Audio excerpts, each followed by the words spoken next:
It's January the 7th, 2014. I'm Dana Durnford, thenuclearproctologist.org. And you can find my videos at Beautiful Girl by Dana on YouTube. I just posted one 2 hours ago. I'm getting ready for the trip up the north coast here. I'm planning on heading over to the Hackett Straits in the morning and trying to cross. If I don't, I'm going to head down that coastline towards Banks Island and Larson's Harbour at the north end of it. And I posted pictures today from December 28th, and these are small, meant to give you some context of that day, and there's a bandwidth constraint, and so you can click through those pictures. You got a little slider down below, you can click on it, you can scroll down below, and you got these guys, double click that, and you can click on the right side of the video goes right, left side will go back. And there's little arrows outside the screen you can't see, but the picture itself will jump back and forth. And there's a little X up in the corner you can't see, and you can go down and choose it. I found 5 starfish in 3 days, and they were all dying, damaged, or melting. And you can see the deformed foot on it. And that's not good news, because I was talking to divers today here at the wharf in British Columbia in Prince Rupert and Cow Bay, and they're telling me that there's something really wrong with the ocean, and the starfish are definitely melting, but they're actually missing. And of course, once he understood what I was up to, it really resonated for him, and he had a lot of input. I thought that was a great way to end this day. It's been a very, very long day. For anybody who's not familiar, Fukushima, Japan, has an earthquake, and that earthquake caused a tsunami, and that tsunami wiped out 500 miles of Japan's coastline, and the nuclear reactors were inundated and destroyed. All the infrastructure was ripped off and torn away by vehicles and debris. These reactors detonated shortly after, over the next couple of days, Unit 1, and these were all meltdowns. These were all melt-throughs and melt-outs, and these detonated. Fuel pool is missing off the roof of it. This is Unit 1. This is Unit 2. It's the same thing. It detonated, caught fire several times in the fuel pool. You can't get in that building. It's like Chernobyl, only many times worse. This is Unit 3, detonations. You can see this is a huge detonation. It drove the material up to 5 miles up. There was 2 studies. Of course, the jet streams are real, and so this stuff was quickly transported across the Pacific Ocean. They put a sarcophagus around Unit 1 of Kevlar with cranes, cutting torches and scaffolds for this one, because it's like Chernobyl, you can't get inside of it, and they're trying to contain a little bit of it. They still have to vent everything, otherwise that'll blow up again. Unit 3, it blew up, and that was 100% meltdown. That's 3 100% meltdowns. 3. We've never seen that on our planet before. It caught fire. This was a noble gases built up from. Now all casks that they store stuff in is vented. Otherwise, it'll create these noble gases and blow up like Fukushima did. So all the nuclear waste sites on your planet are hemorrhaging constantly into the environment. Unit 3 is completely destroyed. This is Unit 4, completely destroyed, yet they continue to show these pictures. So I can't tell the difference. Look at that and look at that. That makes sense to me. How about you? Do you see anything funny about that picture and that picture? Because there really truly is no way that could actually exist inside of a building that was annihilated many times. Look at it, completely annihilated. There is no roof in there, see?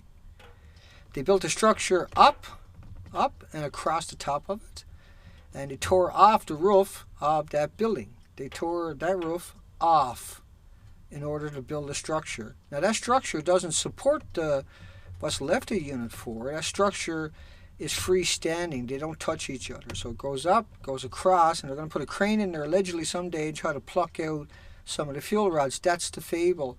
But they show you this on the inside. Now if it looked like that on the inside, why would you need that structure? You wouldn't. And why not go into Chernobyl and make Chernobyl like that? Why not go into Unit 1, 2, and 3 and make it like that? Because you can't. And so it's a lie. This is what this was meant to do, to deceive everybody as a fictional tale, and everybody, including RT, threw it out there. So it's a big fable and to distract you from the other reactors. The reactors are hemorrhaging into the ocean constantly, and the ocean current is actually real. In 45 days, that current gets over, and then it gets scooped in. But, I mean, it came out airborne. I'll cover that in a little bit. This model is based upon just a few days' releases of cesium-137 and iodine-131. There's 10 times more iodine-132, 30 times more iodine-133, 31 times more iodine-129 with a 15 million year half-life I never bothered telling you about.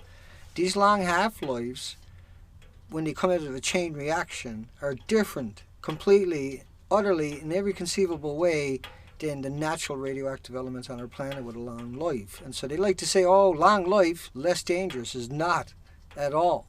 It's long life, very dangerous, long time, till the end of time. And so the releases in this model are only based upon just a couple of days releases from a single reactor. It doesn't include the fires from the spent fuel pools, which are the cores. And the cores of the reactors are taken out and brought up on the roof. And as you've seen, they were missing. So these models, again, are based upon single releases from Unit 2, and just including just 2 elements instead of the 2,000 elements. It's a very deceptive, deceitful, malicious way to trick people. They also claim that the stuff in your food is equal to the same stuff that comes out of these reactors. It's not. That's why we have nuclear laws. That's why we have terrorist laws. That's why we have nuclear waste sites. That's why this stuff is so dangerous, and that's why there's so much security and money spent on it all the time. Not because it's like a banana, not because it's like the potassium-40 in your water or the uranium in your rocks or any of the natural 260 elements on the planet. There's actually 2,000 man-made ones. This model is NOAA is based over 40 days just from a single release from Unit 1 again. They don't include the ongoing release or the ongoing releases or the releases at all from Unit 2, 3, or 4 in this model, or the ongoing constant releases, or the missing fuel pools in Unit 2, 3, 4, or Unit 1. Very, very deceptive. So the jet streams at 100 miles an hour, 2,400 miles in 24 hours. In 1 day, 2,400 miles. In 3 days, it's actually farther than that. So in 10 days, it's actually right around your entire northern hemisphere. This model is based upon 40 days, and it just keeps circulating. But the jet streams are actually real, just like the ocean currents. In 45 days, the first plume come and the plumes never stop coming.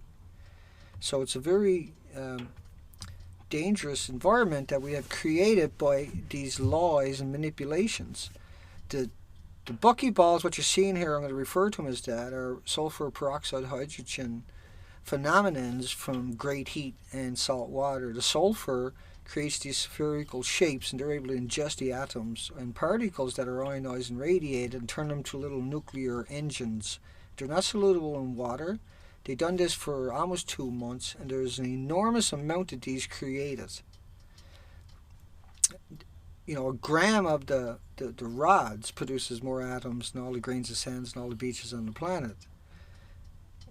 Or just say a pound of it does, or say 2 pounds of it does. You got any idea? Each reactor has 3,450 rods. Each rod assemblies. Each assembly got 80 rods. Each rod is 12 feet and weighs 18 pounds. So divide grams into pounds, multiply it by 280,000, and you can imagine the carnage, because a single atom will give you cancer. Now, E equals mc squared. These elements are not created by the sun. That comes out of the reactors. These are man-made in the reactor. The sun creates 260 elements, 262 elements.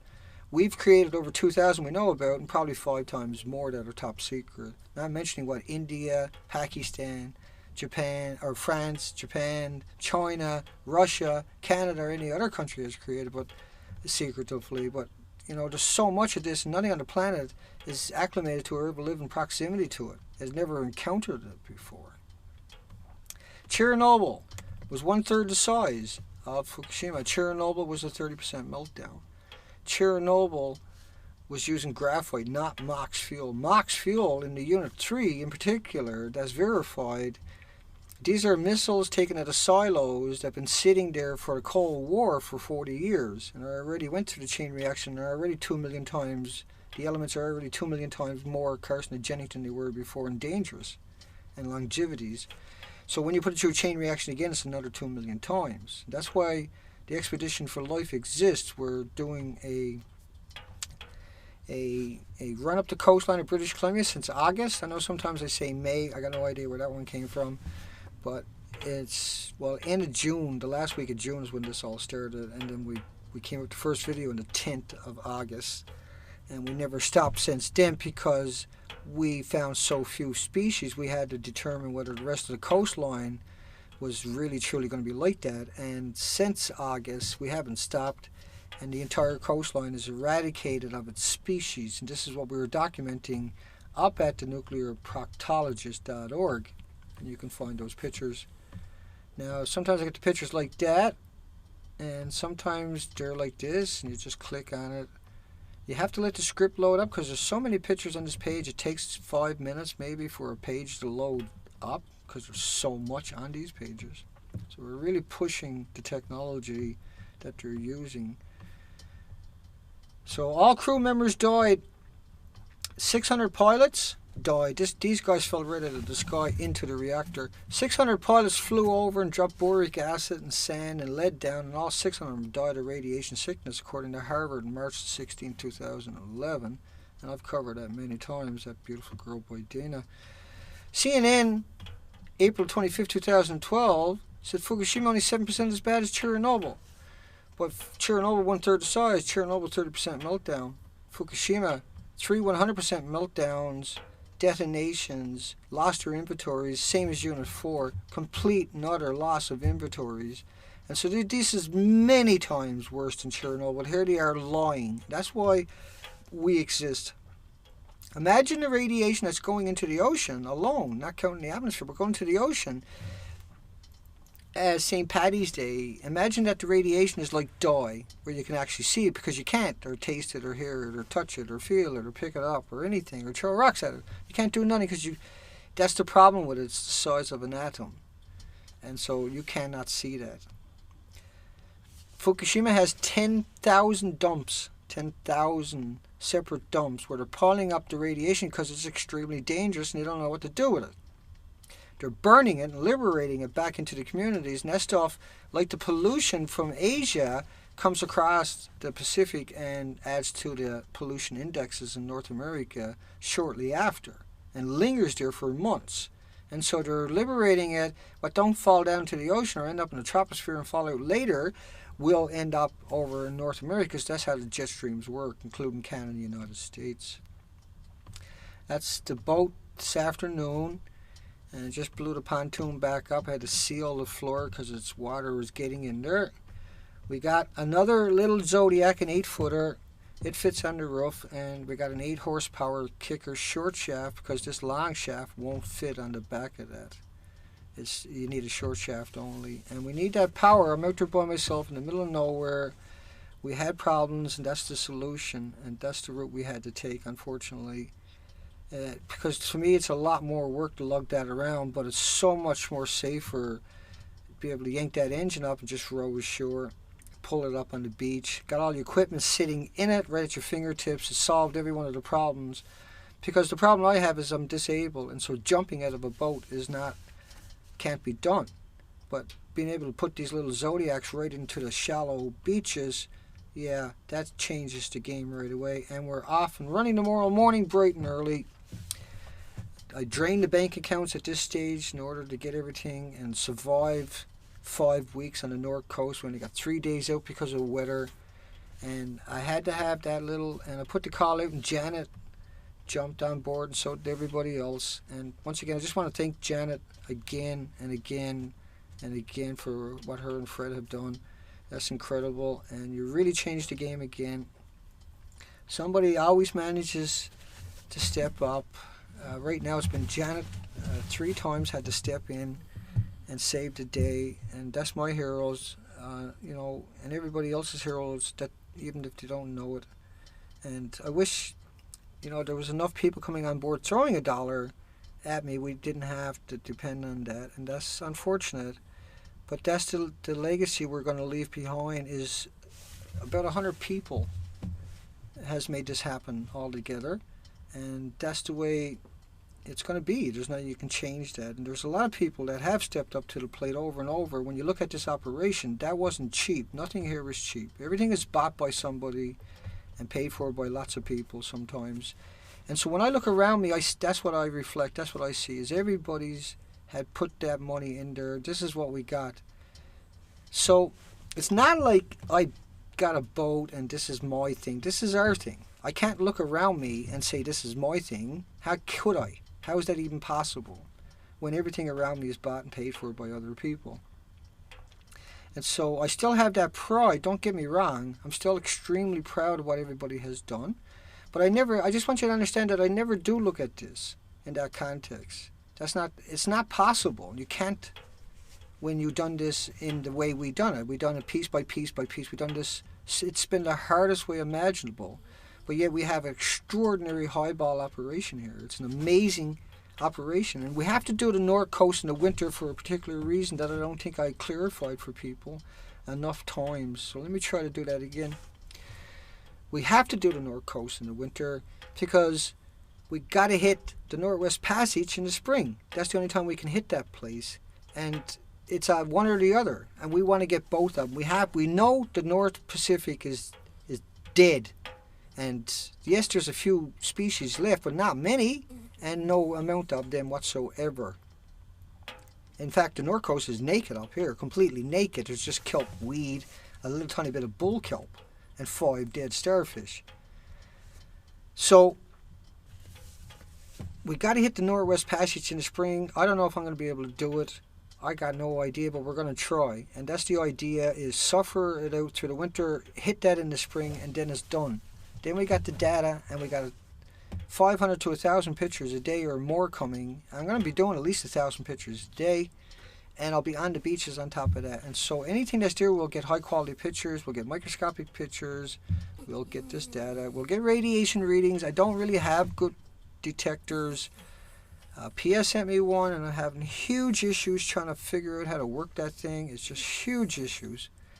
And the other detectors I got are okay, but they're no good for what we're doing, but they're an indication. So we'll be doing the best we can. That's all we can do.